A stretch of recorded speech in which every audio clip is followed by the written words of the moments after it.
They RTV app వార్తల్ని క్షణాల్లో చదివే అవకాశం ఉంటుంది. ఒక న్యూస్ పేపర్, ఒక టెలివిజన్ ఛానల్ మీ చేతుల్లో ఎప్పుడూ ఉంటాయి. ఏదైతే తెలంగాణ గవర్నమెంట్ ఒకేసారి 2 లక్షల రుణమాఫీ చేస్తామని చెప్పి మాట ఇచ్చి తప్పితే మరి హరీష్ రావు గారు మళ్ళీ తిరిగి అసెంబ్లీలో కానీ బయట కానీ సవాలు విసిరితే తప్ప వాళ్ళకి సోయి లేకుండా తర్వాత వాళ్ళు చెప్పిన దానికి నేను ఒకేసారి చేస్తా అంటే పార్లమెంట్ అసెంబ్లీ ఎలక్షన్ అయిపోగానే 9వ తారీఖు మేము గవర్నమెంట్ వస్తున్నాం రాగానే మాఫీ చేస్తున్నటువంటి వ్యక్తి మళ్ళీ పార్లమెంట్ ఎలక్షన్స్ వచ్చే వరకు కూడా సపోర్ట్ చేయకుండా ఉండే మరి పార్లమెంట్ ఎలక్షన్లో మళ్ళీ కూడా రుణమాఫీ చేస్తామని చెప్పి మాట చెప్పినప్పుడు హరీష్ రావు గారు ఒక సవాల్ విసిరారు.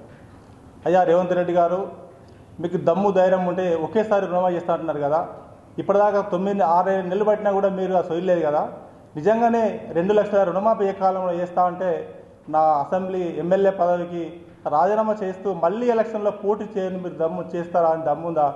మీరు అవసరం ఉంటే మన హైదరాబాద్లో అమరవీరుల స్థూపం దగ్గరికి వచ్చి ప్రమాణం చేద్దాం, ఇద్దరు రాజీనామా పత్రం ఇద్దామని చెప్పి 6 సవాల్ చేయడం జరిగింది.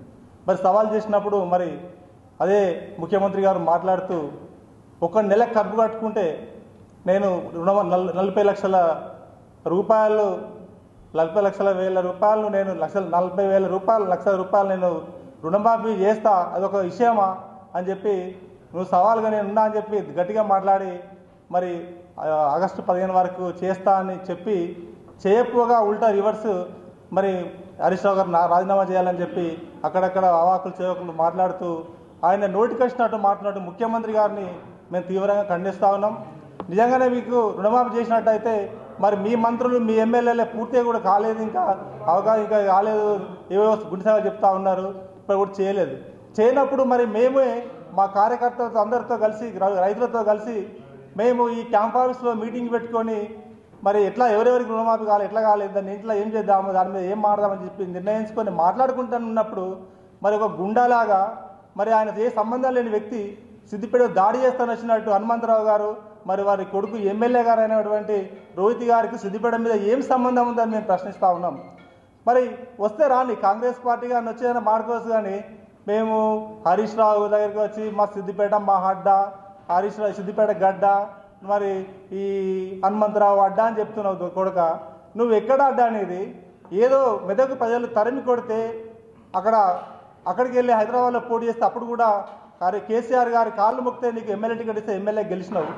మళ్ళీ అక్కడి నుంచి వచ్చి మళ్ళీ ఎలక్షన్లో ఇద్దరు కొడుకు నాకు కావాలంటే మరి నువ్వు ఇష్టమైన మాటని సస్పెండ్ చేసిన పరిస్థితిలో నువ్వు మెదక్లో నీ కొడుకు గెలిస్తే గెలవచ్చు, హైదరాబాద్లో ఓడిపోయినావు కదా బిడ్డ, నీకేమన్నా చేయాలనుకుంటే మెదక్ పోయి మెదక్లో చేసుకో, లేదంటే సిద్దిపేటకు వచ్చేది నీకేం హక్కు ఉంది కదా రానికి? నువ్వు ఎవరు అసలు? సిద్దిపేట జిల్లా వేరు, నీకు సంబంధం లేని వ్యక్తివి.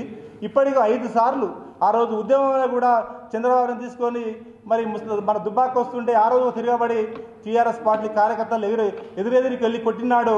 కొడుకా నువ్వు ఏం నిర్ణయం తీసుకుని ఎట్లా పోయినావు? మళ్ళా సెకండ్ ముస్తఫా చౌరదాకి వచ్చి కూడా మళ్ళీ పారిపోయినావు.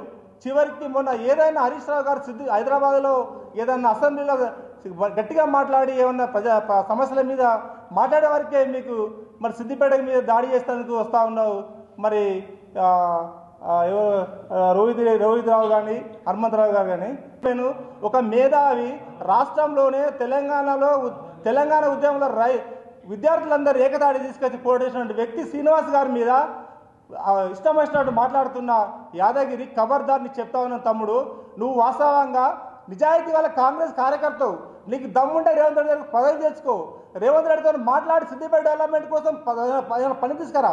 కాకపోతే ఒక దళిత బిడ్డను మళ్ళీ క్యాస్ట్ సంబంధించిన వ్యక్తిని ఇవాళ కులము నీకు రోహిత్ రావు ఎవరు? నీకు రోహిత్ రావు ఏ పార్టీ నుంచి వచ్చిండు? రోహిత్ రావు అయ్యా టీఆర్ఎస్ పార్టీలో కార్యకర్తలుగా పనిచేసిన వ్యక్తులు వాళ్ళు పార్టీలు అంటే ఏ అధికారం ఉంటే ఆ అధికారంలో మార్చేటువంటి లీడర్లు వాళ్ళ కోసం నువ్వు సిద్దిపేటలో ఉన్నటువంటి మన బిడ్డ ఎర్రల శ్రీనివాసుని పట్టుకొని ఇష్టం వచ్చినట్టుగా ఏం చదివినావు? సాకలు చదివినావు అంటే సాకలు చదువులు అంటే మా సాకల వాళ్ళందరికీ చీపురులతో కొడతారు బిడ్డ, నీకు సాకల చదువు సంగతి తెలియదు. నీకు సాకల చదువులు ఏముంటాయి? సాకల చదివినావా బిడ్డ అని డిమాండ్ చేస్తా ఉన్నాడు. దేవులపల్లి యాదగిరి ఖబర్దార్ బిడ్డ, నువ్వు మన బిడ్డవు, మనోడివి, నీకు మర్యాద ఇస్తున్నాం, ఇప్పటికైనా మర్యాద మార్చుకొని క్షమాపణ చెప్పు. నిజంగానే ఇంకొక మాట అన్నాడు ఆయన, టీఆర్ఎస్ పార్టీ 10 ఏళ్ళలో ఏం డెవలప్ చేసిరని చెప్పి అన్నాడు. అవును, ఏం డెవలప్ చేసినామో అంబేద్కర్ గారికి రా చర్చ పెట్టుకుందాం, చూపిద్దాం. మరి సిద్దిపేట ప్రజలకు ఇవాళ ఒక 10 ఏళ్ళ ముందు ఇక్కడ వాటర్ లేకుండే, కరెంట్ లేకుండే రైతులు ఎంత ఇబ్బందులు పడే పరిస్థితిలో ఉండ్రి. హరీష్ రావు గారు ఎంత కష్టపడి రాత్రింబవళ్ళు పనిచేసి ప్రాజెక్టులు తీసుకొచ్చి ఇలా నీళ్ళు వస్తే రైతులు మంచి పంటలు పండించుకుంటా ఉన్నాం. ఇవాళ అది నీకు చూడలేదా బిడ్డ? నీకు దమ్ము ఉంటే, ధైర్యం ఉంటే రేవంత్ రెడ్డి గారికి పోయి మాట్లాడుకో, లేదంటే ఇంకెవరు చేసుకో. ఇక్కడ సిద్దిపేటలో కాంగ్రెస్ పార్టీ అసలు కొట్టుకపోయినటువంటి పరిస్థితి. సిద్దిపేటలో కాంగ్రెస్ పార్టీ లేనే లేదు. ఏదో 10 మంది లీడర్లు మాట్లాడుకొని ఏదో ఇద్దరు మధ్య గొడవ చేస్తే ఏదో చేసినట్టు అనుకుంటున్నాం బిడ్డ. నిజంగానే సిద్దిపేట ప్రజలు తిరిగేవాడికి తిరుగుతుంటే కాంగ్రెస్ వాళ్ళంతా పారిపోవాల్సిన సందర్భం కూడా వస్తుంది. మరి నిన్న హైదరాబాద్ వెలివేస్తే హైదరాబాద్ వెళ్ళిపోయినటువంటి మైనంపల్లి హనుమంతరావు వారి అనుచరులు హరీష్ రావు గారిని నిన్న విమర్శించడం అది సరికాదు. హరీష్ రావు సార్ని విమర్శించేంత స్థాయి నీది కాదు యాదగిరి.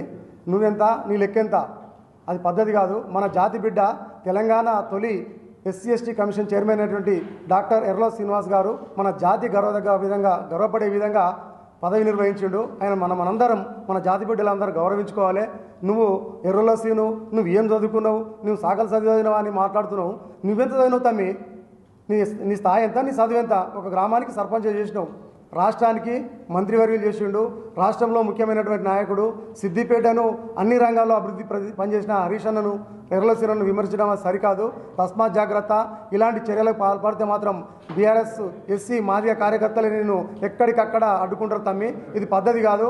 హనుమంతరావు గారు ఆయన కొడుకు రోహిత్ గారు వస్తే నీ కాంగ్రెస్ కమిటీ మీటింగ్లకు వచ్చి చిల్లర మల్లర ఈ మీటింగులు పెట్టి ర్యాలీలు చేస్తే ప్రజలందరూ, సిద్దిపేట ప్రజలందరూ ప్రశాంతంగా ఉండనియండి.